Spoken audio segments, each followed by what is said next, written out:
¿Qué tal? Muy buenos días, buenas tardes, buenas noches, buenas madrugadas. Esto es Tiempos Equívocos, la teoría crítica desde los márgenes. Y esta es nuestra sección Páginas Críticas, donde nos hemos dedicado a comentar novedades editoriales, libros clásicos que van apareciendo y que pensamos que pueden contribuir en la construcción de un pensamiento crítico latinoamericano.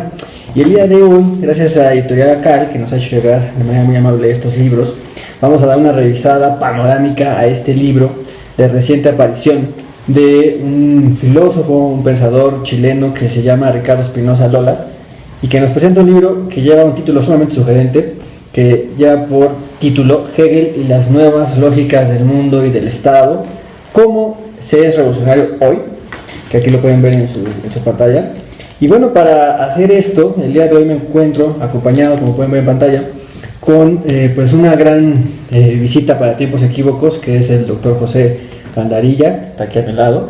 El doctor José Gandarilla es doctor en filosofía política por la UAM, ha trabajado en una infinidad de proyectos que se han abocado a desarrollar lo que hemos conocido como la teoría crítica desde los márgenes, la investigación acerca de modernidad, colonialidad, en fin, ha tenido pues una gran trayectoria en el desarrollo del pensamiento crítico latinoamericano. Maestro, gracias por estar acá el día de hoy. No, gracias por la invitación.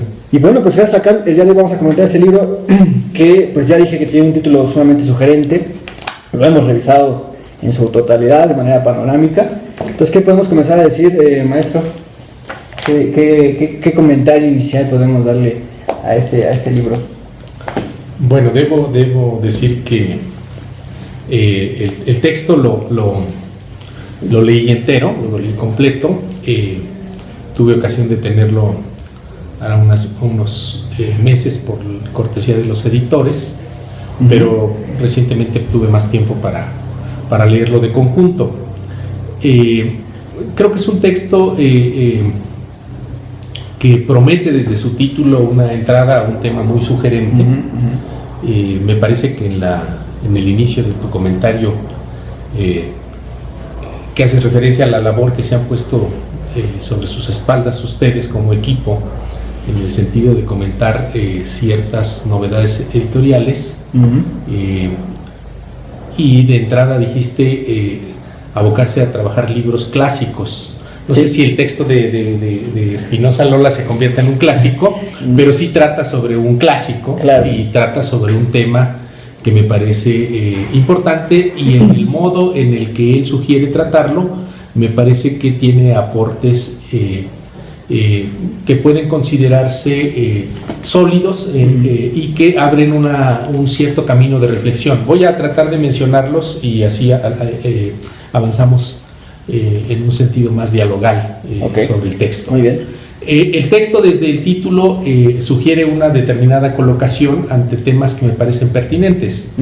El trabajo no es gratuito, que tenga un prefacio de Zizek, este filósofo, pensador, rockstar del pensamiento actual, esloveno, que señala pues la validez del trabajo de este filósofo Ricardo Espinosa, filósofo chileno, formado por otra parte en la instancia del pensamiento contemporáneo, de la discusión del pensamiento filosófico político contemporáneo, pero con una entrada, digamos, hegeliana, pero peculiarmente hegeliana.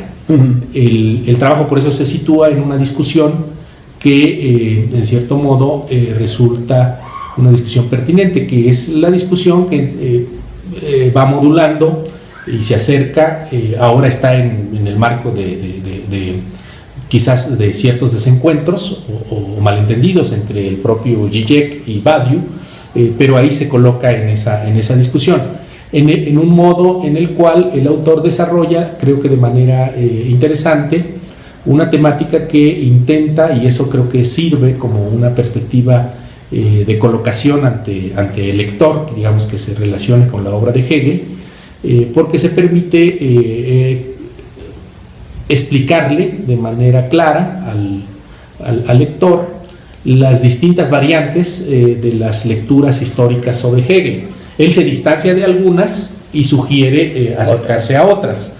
Se distancia particularmente de aquellas discusiones que fundamentaron, digamos, una cierta lectura predominante, sí, que sería la lectura mediada por la intervención de Kojève en su momento, y que moduló mucho de la lectura francesa sobre Hegel.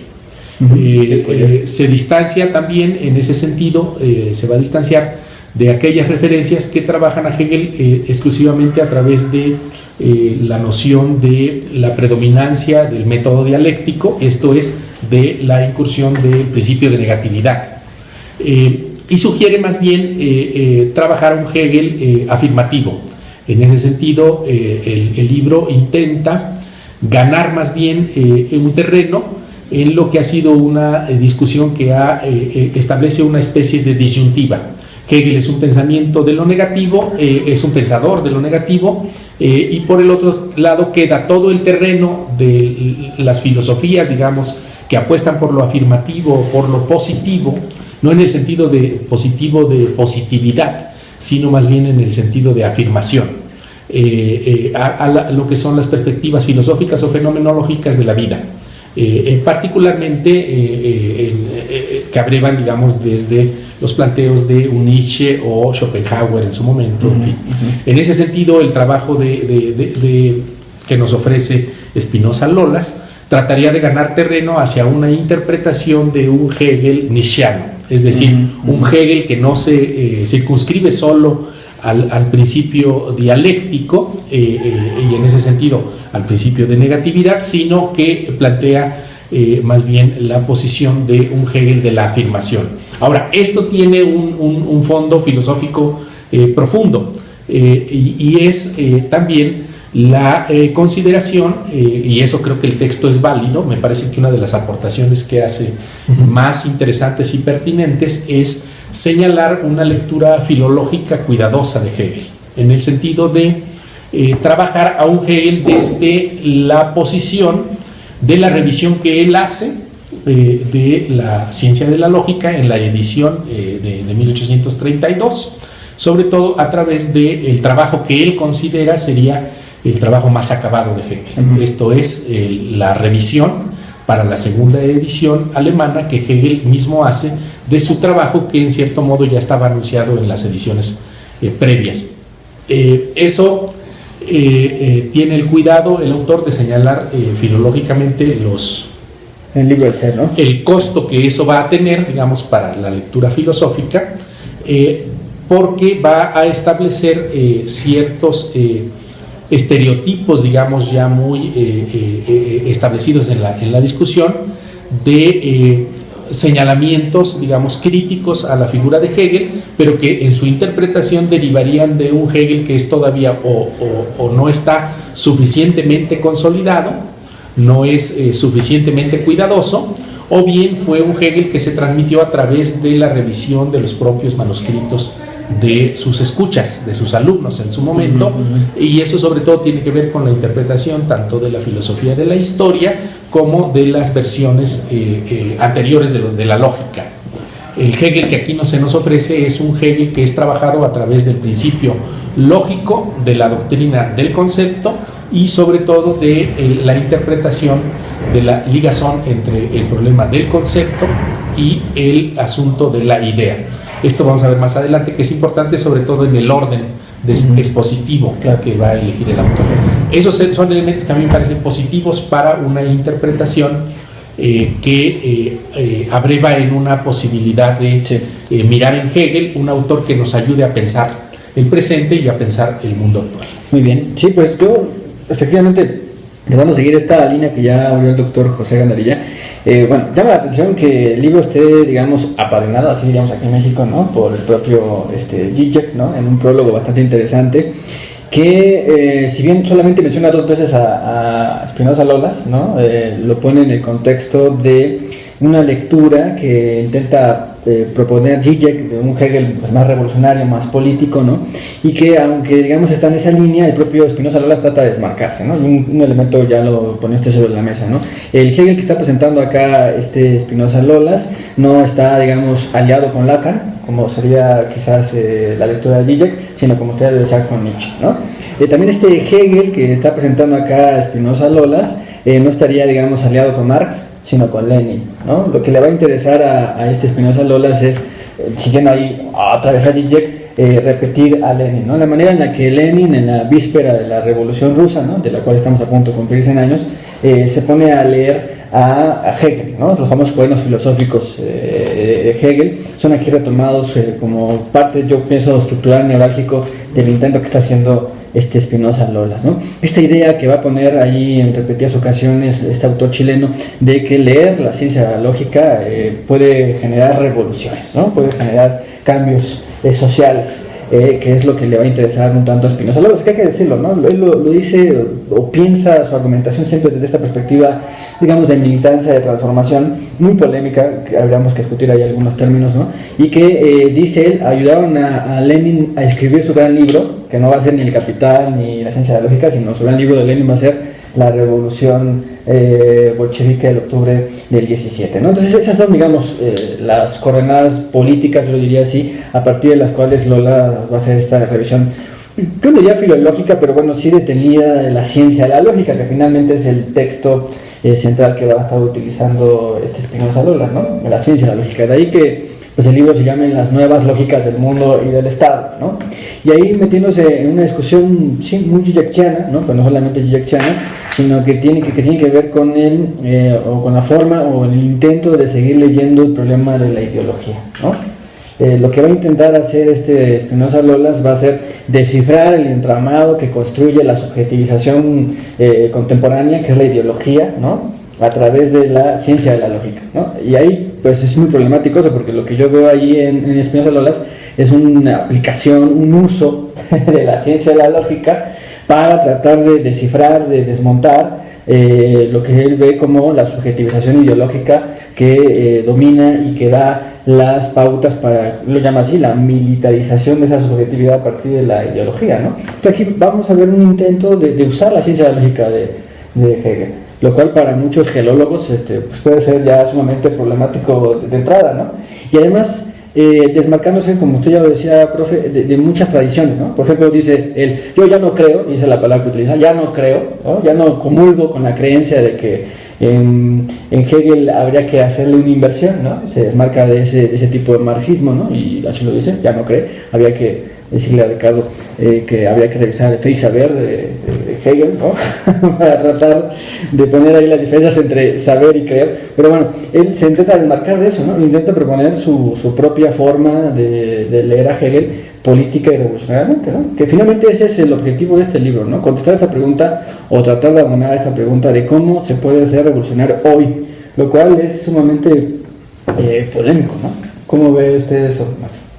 Y me parece que eso deriva de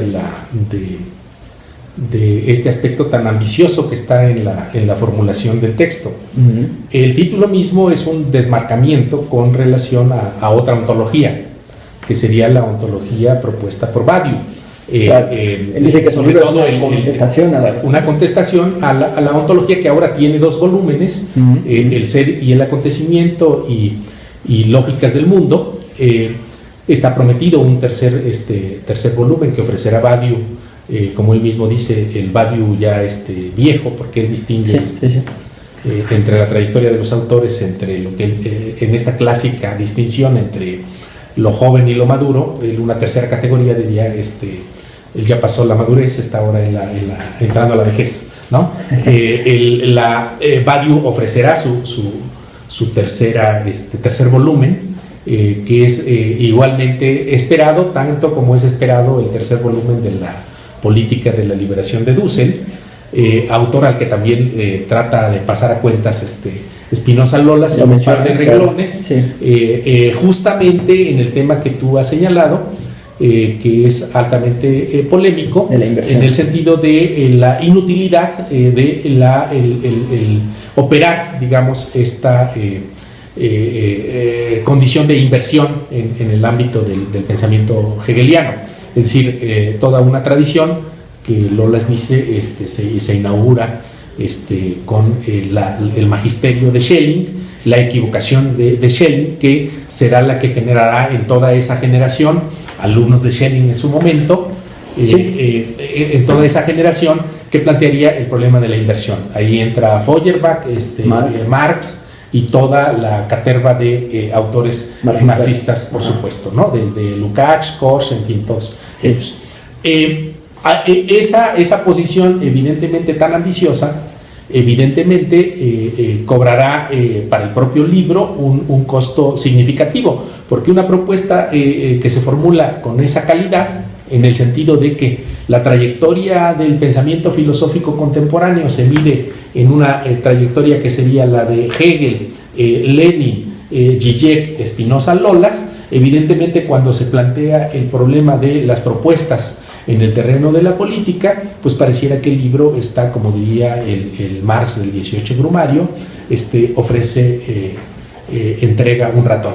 Es decir, las propuestas de política que aquí se sugieren muestran una formulación que digamos está muy apegada a un principio de lectura muy entusiasta del problema de la técnica, de la utilización de la técnica, en donde pareciera que los principios formulados en la era de la información por Manuel Castells termina por ser un gran hegeliano, porque evidentemente la política que aquí se sugiere es los principios de deliberación en la política, la posibilidad de un nuevo acontecer de la política, evidentemente lo que Zizek ha trabajado contemporáneamente con el principio de lo que en español se traduce como él lo traduce Spinoza Lolas como contrachoque o el contragolpe absoluto, el Gegentoss en alemán.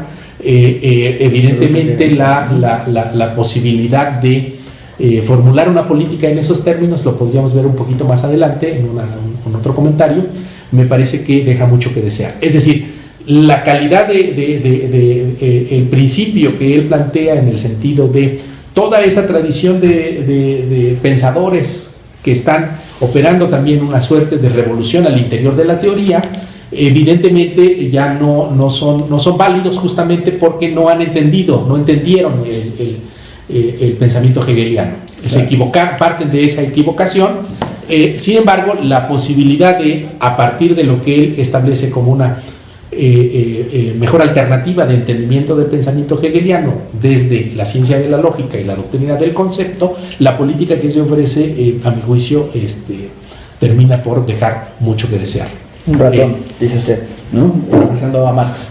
Sí, yo pienso que, bueno, el pacto de los montes, diría Marx. Hay varias cosas ahí problemáticas y también sugerentes en la forma en la que Spinoza Lolas aborda el problema de las diferentes tradiciones en las que se ha recibido a Hegel, ¿no?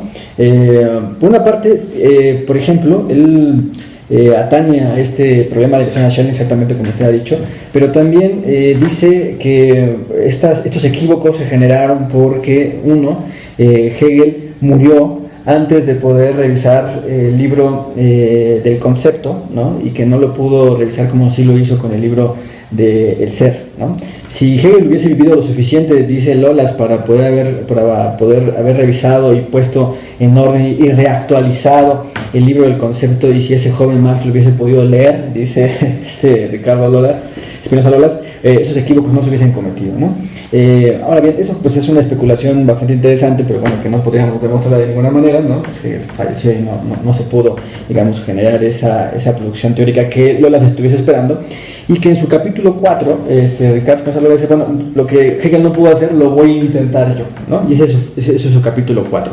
Sin embargo, por ahí estamos empezando por el final, porque habría que decir que la obra de Spinoza Lolas pues está compuesta por 4 capítulos, ¿no? El primero de ellos es una introducción donde, como en cualquier buena introducción, pues el autor pone sus lineamientos fundamentales, sus líneas discursivas, sus objetivos, ¿no? Es una buena introducción a su argumentación, es en su capítulo 1. Ya su capítulo 2, 3 y 4 son en realidad sus comentarios a los 3 libros de la ciencia de la lógica de Hegel, ¿no? Al libro de la doctrina del ser, de la esencia y del concepto. Y esta lectura que va a hacer Spinoza Lolas tiene por eje ahí otra vez el problema de la ideología, ¿no? que él la ve, digamos, en esta inmediatez que Hegel va a estar, digamos, exponiendo en la inmediatez del ser, ¿no? De este ser que es inmediato, indeterminado, y que dice Lolas, así funciona la ideología, ¿no? Así funciona de esa manera que, como ya dijimos al principio de nuestro comentario, nos militariza y nos, digámoslo así, nos subjetiviza de tal manera, ¿no? De la manera en la que la ideología del poder lo hace, ¿no? Aunque él mismo va a reconocer, Lolas, que esa militarización, ese ordenamiento nunca es absoluto, ¿no? Dice, lo va a decir ahí, nadie se cree, dice él, completamente su ideología, ni el propio rey cree que es rey, ¿no? Lo va a decir así Spinoza Lolas, y eso vería, digamos, su comentario a su segundo capítulo, que sería... Habría que preguntarle a Trump. Bueno, ciertamente habría que preguntarle a Trump si él se siente o se cree realmente su ideología, ¿no? Desde el punto de vista de Spinoza Lolas, eso no sucede, ¿no? Su propuesta es esa, ¿no? Y luego pasaría al segundo capítulo, ¿no? Que sería su comentario. Pero si es que en su condición de rey no permite la pregunta. Trump. Bueno, eso lo veremos muy inmediatamente, ¿no? Vamos a ver qué tan inmediata es ahí esa ideología, ¿no? Bueno, eso apuntaría precisamente al capítulo 2, ¿no? Al capítulo donde se comenta la esencia, ¿no? Que va a decir Lolas, lo va a decir desde su primer capítulo, no existe tal método dialéctico, ¿no? Ese es un punto que también intenta demarcarse, aunque ya quizás para el capítulo 4 se le olvida que él había dicho que no había tal método dialéctico, y bueno, asume varios puntos, varios párrafos donde habla de la dialéctica, ¿no? Él dice que la dialéctica es un momento del método, ¿no? Que el método es todo, ¿no? Y que el método pues finalmente termina en el concepto, donde pues el ser y la esencia son las caras de una misma moneda, y esa moneda es el concepto, y el concepto es el método, ¿no? Yo podría estar de acuerdo con esa afirmación.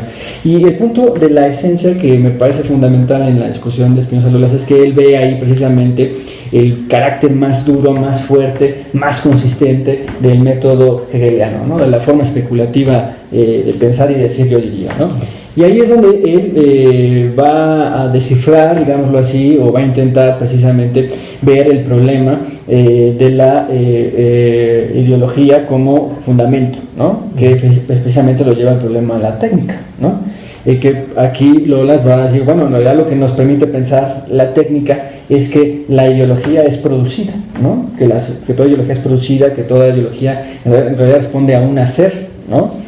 Y ahí yo pienso que si Lolas pues hubiese leído un poco a Marx de la introducción de 1857, que yo no vi muchas referencias a ese Marx de la introducción de 1857, ¿no? Cita los Grundrisse. Cita los Grundrisse, pero no esa introducción en cuanto tal, ¿no? Porque ahí quizás Lolas hubiese encontrado a un Marx muy hegeliano, a ese Marx que también piensa que hay que escapar de las inmediateces, ¿no? Que hay que escapar de lo inmediato, de ser inmediato. Porque lo inmediato, dice Marx, ahí aparece como natural, aparece como dado, ¿no? Y la manera de romper con esa inmediatez es a través de poner mediaciones, que es lo que tanto le interesa a Spinoza Lolas, ¿no? Que es lo que ve precisamente en la doctrina de la esencia, la mediación. Y que ahí Marx va a decir en la introducción del 57, eso se logra produciendo, ¿no? A través de la producción se rompe con la inmediatez, va a decir Marx en la introducción del 57, ¿no? Lo cual quedaría muy bien con lo que Lolas está diciendo ahí respecto a la técnica y a la producción, y que bueno, hace un recorrido muy interesante allí. Descubre que un David Harvey dice aquí, Spinoza Lolas es hegeliano porque habla de las contradicciones del capitalismo, una afirmación bastante discutible, ¿no? Bastante discutible. Yo no estoy seguro si David Harvey estaría incluso él mismo de acuerdo con que se le dijese que ahí está actuando la forma hegeliana, pero bueno. Pues a lo mejor cualquier autor al sumar 17 contradicciones se convierte en hegeliano. Podría ser, ¿no? Podría ser, pero ahí yo creo que Spinoza Lolas pierde un gran aliado, que sería el Marx de la introducción del 57. Ahí se fija más en el Marx de precio, salario, ganancia, en el Marx de la crítica a la filosofía del derecho, que es un Marx muy interesante, muy importante, pero pierde de vista este otro Marx que no habla tanto de las inversiones, que no habla es más de las inversiones, y que quizás le hubiera llevado muy buenas sorpresas en su propia argumentación, ¿no? Y eso finalmente nos entrega el capítulo 4, que es su comentario a la doctrina del concepto, que es quizás la parte que usted ya adelantaba, más política, donde usted ve a ese ratón, ¿no? Que no sé si suficientemente podríamos decir que la pregunta que está lanzada desde el título, ¿cómo se es revolucionario hoy?, queda contestada, ¿no? No sé cómo vería usted ahí ese punto que yo insistiría en comentar, ¿no? ¿Hay elementos para contestar esa pregunta en el libro de Spinoza Lolas? ¿O usted no? Es que una pregunta formulada de ese modo reaviva, digamos, el otro fantasma en toda discusión hegeliana. Lo que está planteando es una suerte de deber ser. Introduce a Kant sin quererlo, Es decir, cuando estás planteando es cómo ser o cómo se debe ser revolucionario hoy, estás introduciendo una suerte de principio, una condición de deber ser. Eso va a significar un costo fuerte, sobre todo porque evidentemente la política en los terrenos en los cuales se está moviendo el día de hoy exigiría formulaciones que no solo planteen los principios políticos, sino el tipo de sujeto que va a llevar a cabo tales principios. No me quiero adelantar, pero el sujeto que aquí se plantea, hay una formulación que corresponde a un sujeto muy liberal. Toda la teoría política que aquí se describe, me parece, se condice con una formulación que se nota en los posicionamientos políticos del autor, que son posicionamientos políticos en un cierto sentido muy liberales. Esta formulación sobre toda teoría política latinoamericana y sobre las condiciones políticas de la región deja también mucho que desear. O sea, meter en un casillero Chávez, a Putin, a Chávez, Fidel, es decir, la formulación ignoraría que en la lógica del concepto, en el sentido de la formulación del capitalismo mundial, corresponde a la política latinoamericana como la de otras regiones periféricas del mundo, bajo los principios que regulan al concepto mismo de capitalismo mundial, condiciones en las cuales esas formulaciones políticas son el resultado de la historia, no solo de la insuficiencia de los principios liberales o la insuficiencia del desarrollo de los principios de ciudadanía en cuanto a tal. Y entonces, por esa razón nosotros nos tenemos que, digamos, mover o movilizar bajo el principio de esa especie de patriarca, esa especie de principio, digamos, del uno, dice. Del uno, ¿no? Se escapa. Que creo que ahí la formulación digamos, desde una perspectiva más bien histórica y de las relaciones de las regiones periféricas con los centros del capitalismo mundial, podrían ofrecernos una formulación más interesante. Ahora, la cuestión de que tiene que ver con la arquitectónica del libro me parece que es muy interesante para entenderlo en sus profundidades, en lo que nos ofrece el texto. Me parece que es muy interesante que el autor parta de estos tres capítulos primeros, no solo de la introducción, sino después la formulación de cómo el sujeto, digamos, el individuo moderno, el individuo de la modernidad capitalista está preso del principio de la inmediatez, justamente porque estás preso de todos los procesos que atraviesan ideológicamente la manera de ser de nosotros como entes dentro del mundo. Ahora, el segundo capítulo, que va a tratar sobre el proceso de la técnica o de la tecnificación, lo que plantearía es el conjunto de circunstancias que construyen esa ideología, y el conjunto de circunstancias que no solo contribuyen a la construcción y al mantenimiento de la ideología, sino que atrapan la condición, digamos, de ese ser como esencia, en el sentido de dispositivos, de instrumentos, de megaestructuras, que justamente ese conjunto de instrumentos, de megaestructuras, de dispositivos, hacen que un cierto de política tenga que ser de ese modo. Chávez no es explicado sino a través de la megaestructura de la condición del capitalismo norteamericano y de los complejos corporativos del capitalismo norteamericano. Es decir, no se trata solamente de una subalternización del sujeto ciudadano de América Latina que tenga que padecer al uno de esa manera, sino de procesos políticos que explican esa cuestión. La Revolución Cubana se desarrolla también del modo en que se desarrolla, por más que le pese a Espinosa Lolas, y él plantea un rechazo que no se condice, por ejemplo, con la propia celebración por parte de la juventud cubana, claro, después ahora del fallecimiento del gran líder de la revolución, porque es explicable sobre la base de esa tecnificación y de la lógica de los estados al interior del sistema mundo, ¿no? Me parece que ahí nos dice más un análisis como el de Wallerstein que lo que pueda plantearnos una formulación como la que aquí se sugiere. En tercer lugar, el problema del acontecimiento. El libro está formulado de ese modo, ideología técnica de acontecimiento. Me parece que ahí el problema de la revolución, como se está planteando, evidentemente el autor parte de criticar al Marx, en cierto modo al Marx de la juventud, al Marx de la inversión.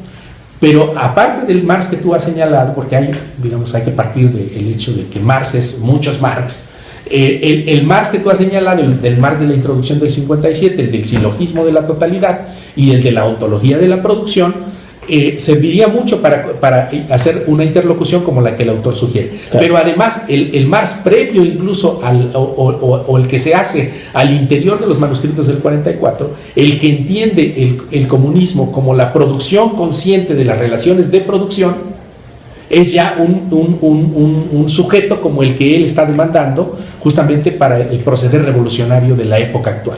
Lo que él está diciendo es un individuo, y lo dice de ese modo, me parece. Creo que yo ahí vería una limitación, es decir, él no puede reducirse a la condición de individuos o de individuos liberales, sino beneficiarse un poco más de las perspectivas, por ejemplo, gramscianas, en el sentido de que el sujeto de la transformación tendrá que ser una articulación de sujetos, no solo un sujeto que se haga cargo de su circunstancia y que entonces en ese sentido trate de disolver o de romper con las limitaciones ideológicas y de los procesos de los distintos dispositivos y la tecnificación que hace a uno presa de la condición actual de su vivencia en el mundo, sino en ese sentido operar, como decía Marx, se debía de operarse los comunistas, en el sentido de el comunismo consiste en la transformación del estado de cosas actual y en ese sentido en la producción consciente de las relaciones de producción, es decir, de hacerte cargo de romper con el proceso de inmediato como uno vive en el mundo, claro, y en ese sentido Marx no está en falta con relación a Hegel.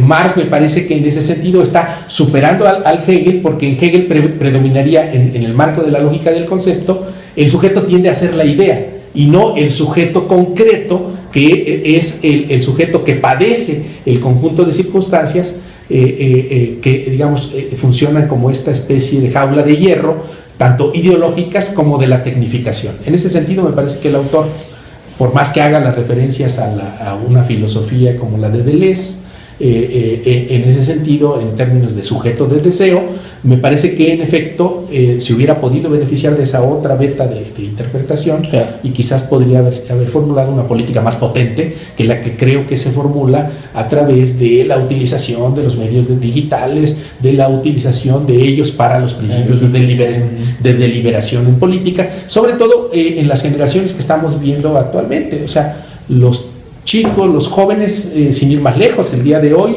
las noticias en medios mexicanos se plantean de la utilización de las redes sociales no para la conformación de un acceso a la cultura universal o la posibilidad de la deliberación, sino para obtener formas de reconocimiento, así sea en lógicas muy de una especie de precoz militarización. Si vemos el suceso que comentamos el día de hoy en los medios mexicanos, sí, como el de Columbine en el caso de Estados Unidos. Ajá. Y por el otro, la cuestión de que pues las generaciones actuales, lo que algunos llaman los millennials, pues no están preocupados por la deliberación política, sino por actos de reconocimiento de su propia persona. En ese sentido, siguen presos de la inmediatez. Uh-huh. Yo creo que la política en ese sentido, por más que nos cueste la posibilidad de volvernos a someter a un uno, se construye a través de la articulación, a través de la construcción de bloques históricos, y solamente a través de esa posibilidad de política es que podemos hacer frente no solo a la inmediatez, sino al conjunto de estructuras que la tecnificación, y el autor hace bien en señalarlas, están construyendo esa ideología. Oye, para ir cerrando, maestro, porque estamos acabando ya el tiempo, el punto que a mí me parece sumamente rescatable de la propuesta de la intervención de Spinoza Loyola es precisamente esta idea de que para entender la lógica, ¿no?, del mundo, pues hay que recurrir necesariamente a Hegel. Eso me parece que es quizás el punto en el que coincidimos plenamente, al menos en mi caso, con la intentona de Espinosa Lolas. Ahora, el punto que a mí me parece que significaría ahí una instancia sería otra vez sobre su capítulo 2, sería el tercero, ¿no? El de la técnica, ¿no? Que es otra vez el punto de descubrir, como él lo intenta, las nuevas lógicas del mundo, ¿no? Yo pregunto, ¿cuál es lógica, no? Descubrir que el capitalismo, como él intenta poner en su texto, se mueve militarizadamente. Vaya, eso es un descubrimiento a medias, ¿no? Ya había que revisar ahí los escritos de Engels, del propio Marx. El Harvey pre-hegeliano, ya tenemos un Harvey hegeliano y un pre-hegeliano.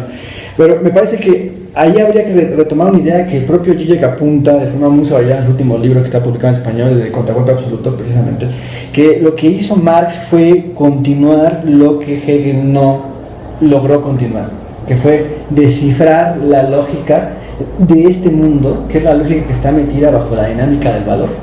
Y allí ya no es Hegel el que nos puede hablar, sino es Marx otra vez.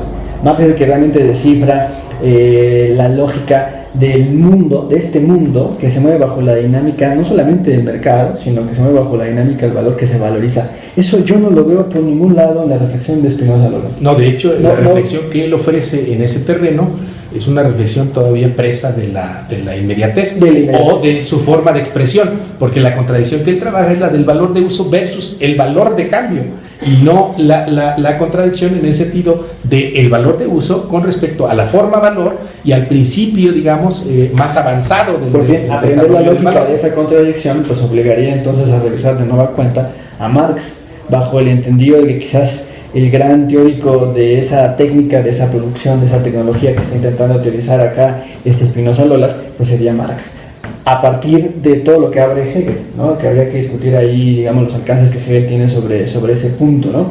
Porque me parece que uno de los grandes teóricos que ya comienza a criticar el modo de producción capitalista va a ser el propio Hegel, ¿no? Ahí habría que revisar la filosofía del derecho, habría que revisar la propia teoría de la praxis y del trabajo en Hegel, de la cual Marx parte sin inversiones, ¿no? Ahí ni siquiera nos utiliza la palabra de inversión, que habría que reconstruir eso, ¿no? Para poder entonces sí desarticular las lógicas de este mundo, que son las lógicas del valor que se valoriza y que son las que hoy por hoy, ahí estaría de acuerdo con Lolas, sí disciplinan, sí subjetivizan la realidad en la que nosotros nos movemos el día de hoy. Y eso yo no lo veo por ningún lado. Hace falta crítica de la economía política a la intervención de Espinosa Lolas, y en ese sentido me parece que Zizek está muchos pasos adelante de la intentona. Bueno, puede ser que haga falta, en efecto, en ese sentido, una revisión más detenida, más dedicada, más cuidadosa de la formulación de la teoría del valor en Marx, o sea, del paso el problema de la expresión del valor a la esencia de la producción y extracción de los valores, pero sí hay un abundante seguimiento, digamos, de esta especie de método gizekiano de acercarse a los problemas del mundo, que es a través de los principios que ofrecen la cultura de masas. Claro, las películas. Es decir, a mí me parece meritorio, vemos a X-Men, es meritorio que una persona que se ve que sabe de todos estos instrumentos de la cultura de masas, ¿no? Del anime japonesa, de las producciones hollywoodenses, se dedique también con cierta profundidad a meditar sobre estos temas, ¿no? Me parece que, sin embargo, la formulación, digamos, o la ejemplificación también a veces de una serie de procesos políticos o de posiciones ante la política a través de estas formulaciones que ya están atravesadas completamente por el aspecto ideológico, me parece que podría haberse beneficiado de procesos más bien que tuvieran que ver con la política real también, ¿no? O complementar en ese aspecto. Por eso decía yo que me parecía que el capítulo a propósito de acontecimiento o de revolución, me parece que ahí el autor se conforma con señalar que en efecto ha habido una especie de olvido de cierta tradición del actuar crítico, no solo del pensar crítico, sino de la actuación crítica o revolucionaria ante el mundo. Ha habido una especie de olvido ante el gesto de Lenin del tomo 42 de sus obras completas, el Lenin que comenta la ciencia de la lógica, en el sentido de que ahí encontraría él un posicionamiento más válido. Sin embargo, bueno, Lenin no se ocupó de seguir pensando con detenimiento a Hegel, no era ese su propósito, y más bien se ubicó ante la ventana histórica que se abrió. Claro. Él está plenamente consciente de Spinoza, ¿no? Pues lo recupera desde ahí, ¿no? Recupera a Lenin incluso sobre Marx, que a mí me parece excelente, ¿no? Eso de repetir a Lenin, como diría Zizek, o repetir la manera en la que él leyó la ciencia de la lógica, me parece un elemento fundamental. Me parece que hay un gesto importante y un gesto válido dentro de lo que sería la posibilidad de avanzar en la transformación de esas lógicas nuevas o esas nuevas lógicas del mundo. Muy bien, pues doctor, el tiempo se nos ha acabado. Yo le dejaré aquí en esta breve revisión panorámica muy global, que estoy seguro que Ricardo Espinosa la va a ver muy pronto. Él está siempre muy al tanto de las redes sociales, entonces seguramente tendremos ahí, esperamos un diálogo. Esto fue una idea nada más muy globales, habría que hacerlo de forma más detenida, en otro momento, en otro espacio. Y bueno, pues yo lo dejaba ahí. Doctor, ¿algo quiere agregar para finalizar? No, yo creo que hay que leer el libro, ¿no? El libro es un texto que hay que revisar y evidentemente, como diría Kant, si se ha hecho uso público de la razón, pues evidentemente hemos tratado de hacer una intervención respetuosa del texto, claro, de su arquitectónica, de su formulación, pero que que lo hemos leído todo, quizás no lo hemos comprendido que todo, no queda exenta, digamos, de las preocupaciones que también uno está formulando, y en ese sentido, por eso la interlocución. Perfecto. Muy bien, pues aquí le dejamos. Muchas gracias por darle play a este video. Otra vez muchas gracias a Editorial Acal por facilitarnos este texto, y al equipo de Grado Cero por ayudarnos a tener este video en las redes. Muchísimas gracias, nos vemos en la próxima.